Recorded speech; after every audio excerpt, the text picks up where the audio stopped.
Good morning student.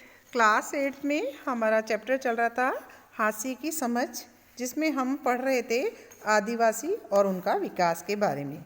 और last lecture में हमने जानने की प्रयास किया था कि आदिवासियों के और उसके विकास में किसका योगदान। जैसा कि हम सभी जानते हैं कि हमारी जितनी भी सभ्यताएँ हैं भारत के अंदर, उनके अंदर जंगलों का बहुत बड़ा महत्व रहा है, क्योंकि ये जंगल ही हैं जो हमें जीवन को जीने का आधार बनते हैं। इन्होंने बहुत सारे रूपों में हमें बहुत सारी चीज़ें दी हैं, बहुत सारे संसाधन दिए हैं जो हमें हमारे जीवन जीने के लिए ज़रूरी होते हैं। चाहे हवा की बात कर लें, चाहे पानी की बात करें, चाहे खनिज पदार्थों की बात करें, ये सभी चीज़ें हमेशा जंगलों से हमें मिलती रही है। और यही कारण है कि हम अपने जीवन को जीने में जंगलों को बहुत महत्वपूर्ण मानते रहे हैं। हमारे देश के अंदर बहुत बड़ा हिस्सा जंगलों से ढका हुआ था। वहाँ पर आदिवासियों को उनका बहुत विस्तृत ज्ञान था। और लेकिन धीरे धीरे ये तस्वीर अब बदलती गई, और बदलते बदलते एक ऐसा समय आ गया कि हमारे जो जनजातियाँ थी जो है वो 200 साल से आए आर्थिक बदलावों और वन नीतियों और राज्यों नीति उद्योगों के राजनीतिक बदलाव की वजह से अब उन्हें वो स्थान छोड़ने पड़े। बागानों के निर्माण, स्थलों के निर्माण, उद्योगों और घरों में नौकरी करने के लिए मजबूर होने पड़ा। और हमने एक कविता के माध्यम से उन आदिवासी की आकांक्षा और असम में उनकी जो स्थिति है उसको हमने पेश किया। आज हम थोड़ा इसी को कंटिन्यू आगे पढ़ते हैं बच्चों।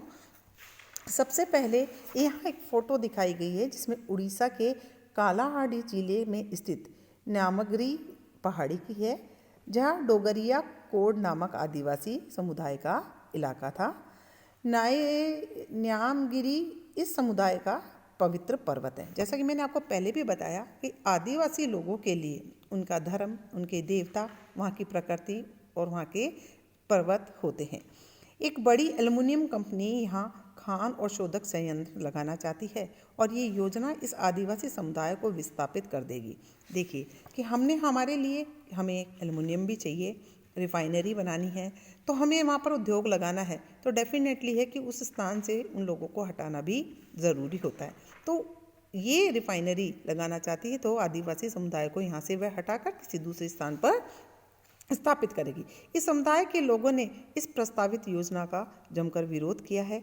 पर्यावरणवादी भी उनका समर्थन कर रहे हैं और सर्वोच्च न्यायालय में कंपनी के खिलाफ मुकदमा चल रहा है। अर्थात यहाँ पर बताने का प्रयास किया जा रहा है कि जो हमारे आदिवासी लोग हैं, जो अपने जीवन का आधार उस स्थान को मानते आए हैं, जिन्हें सारी चीज़ें वहाँ से प्राप्त होती रहती है, लेकिन आज के इस आधुनिक युग के बदलाव में हमें इन सब चीज़ों की आवश्यकताओं ने नए उद्योग धंधे लगाने के लिए मजबूर किया है, और उसका सीधा सीधा प्रभाव हमारी जनजाति समाज पर, आदिवासियों पर पड़ा। चलते हम आगे अपना कि इमारती लकड़ियां हैं, चाहे खेती और उद्योग के लिए विशाल वनभूमियों को, इमारती लकड़ियां और खेती और उद्योग के लिए विशाल वनभूमियों को अब साफ किया जा चुका है। आदिवासी के इलाकों में खनिज पदार्थ और अन्य प्राकृतिक संसाधन जो कि भरपूर मात्रा में पाए जाते हैं, इसीलिए ज़मीनों को खनन और अन्य विशाल औद्योगिक परियोजनाओं के लिए को वहाँ से हटाया गया। इनसे इनकी ये महत्वपूर्ण ज़मीन, जंगल जो हैं छीने गए। जनजाति भूमि पर कब्जा करने के लिए जितने भी हमारे ताकतवर गुट हैं, उन्होंने हमेशा मिलकर इनको दबाया है, मिलकर कार्य किया है। कई बार तो उनकी ज़बरदस्ती से ज़मीनें भी छीनी गई है, और निर्धारित प्रक्रियाओं का पालन बिल्कुल भी नहीं हुआ है। सरकारी आंकड़ों से पता लगता है कि खनन और खनन योजनाओं के कारण एक स्थान से दूसरे स्थान पर जाने वाले 50% से ज़्यादा आदिवासी लोग ही रहे हैं। आदिवासियों के बीच काम करने वाले संगठनों की एक ताज़ा सर्वेक्षण रिपोर्ट बताती है कि आंध्र प्रदेश, छत्तीसगढ़, उड़ीसा और झारखंड में जो भी लोग एक स्थान से दूसरे स्थान पर जाकर रहने लगे, उनमें से 79% लोग जो हैं वे आदिवासी लोग ही थे।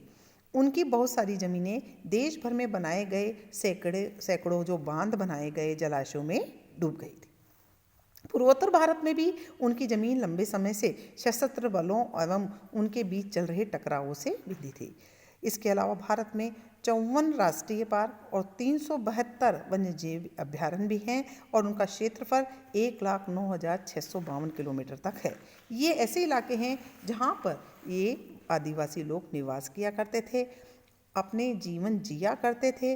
अब उन्हें वहाँ से उखाड़ फेंक दिया गया है। अगर ये वे जंगल में रहने की कोशिश करते हैं तो अब उन्हें घुसपैठियों का नाम भी दिया जाने लगा है।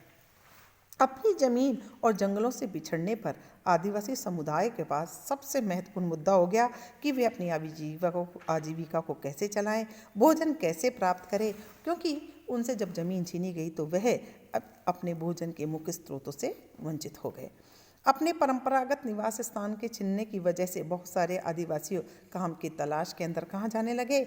जब हमें काम नहीं होता है तो हम क्या करते हैं, दूसरी जगह अपना रुख करने लगते हैं। और उन्होंने भी देखा कि हमें अपनी आजीविका चलानी है, भोजन प्राप्त करना है, तो ये शहरों की करने लगे और वहाँ जाकर छोटे मोटे उद्योगों में, निर्माण स्थलों पर, इमारतों पर बहुत छोटी छोटी सी तनख्वाहों पर कार्य करने के लिए मजबूर होने लगे। इस तरह वे गरीबी और लाचारी के जाल के अंदर फंसते ही चले गए। आज भी हम देखते हैं हमारे आसपास में, आपने देखा होगा कि बांग्लादेश के बहुत सारे गरीब बंगला लोग हैं, बिहारी लोग हैं, जो इन ग्रामीण क्षेत्रों से, इन जंगल के इलाके से आदिवासियों के रूप में आए हैं। आज वे ज़्यादातर आपको घरों के अंदर बाई का काम करते हुए, मजदूरी का कार्य करते हुए दिखाई देते।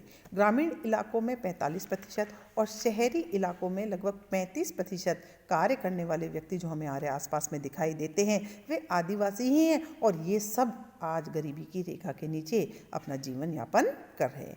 इसकी वजह से वे कई बार कई अभावों का शिकार हो जाते हैं। यहाँ तक कि इनके जो बच्चे होते हैं वे भी अक्सर कुपोषण का शिकार होते हुए दिखाई देते हैं और उनकी मृत्यु भी हो जाती है।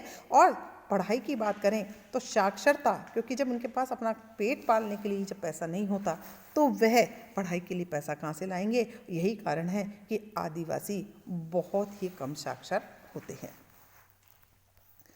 अब आती है बात हमारी कि जब आदिवासियों को उनकी ज़मीन से हटाया गया तो उनकी आमदनी के स्रोत के अलावा और भी बहुत कुछ थे जो हमेशा के लिए नष्ट हो गए। कैसे कि केवल उनसे उनकी जीविका का साधन ही नहीं छीना, उसके जीने का आसरा ही नहीं छीना, बल्कि उनकी परंपराएं, उनके रीति रिवाज है ना, ये सारे भी उनसे छीनते गए जो कि उनके जीने और उनके अस्तित्व का स्रोत थे। उड़ीसा की एक रिफाइनरी परियोजना में विस्थापित गोविंद मारन कहते हैं कि उन्होंने हमारी खेती की ज़मीन छीन ली, बस थोड़े से मकान छोड़ दिए।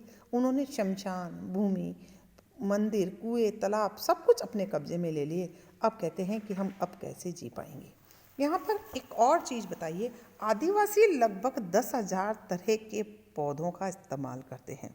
उनमें से लगभग 8,000 प्रजातियाँ दवाइयों के तौर पर, 300 प्रजातियाँ कीटनाशक के तौर पर, 425 प्रजातियाँ गोंद, रेजिन और डाई के तौर पर और 550 प्रजातियाँ रेशे के लिए इस्तेमाल की जाती है। इनमें से 3,500 प्रजातियाँ भोजन के रूप में इस्तेमाल होती है।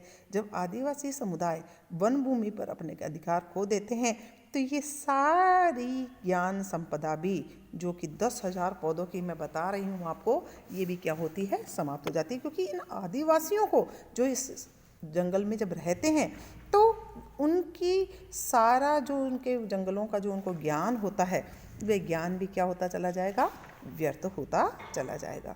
तो हमने इस पाठ में अब तक पढ़ा कि आदिवासी जीवन के आर्थिक और सामाजिक आयाम एक दूसरे से जुड़े हुए हैं। एक दायरे में होने वाला विनाश दूसरे दायरे को भी प्रभावित करता है।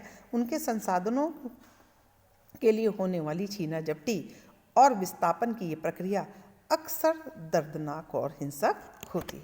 तो आज के लिए बच्चों इतना ही है।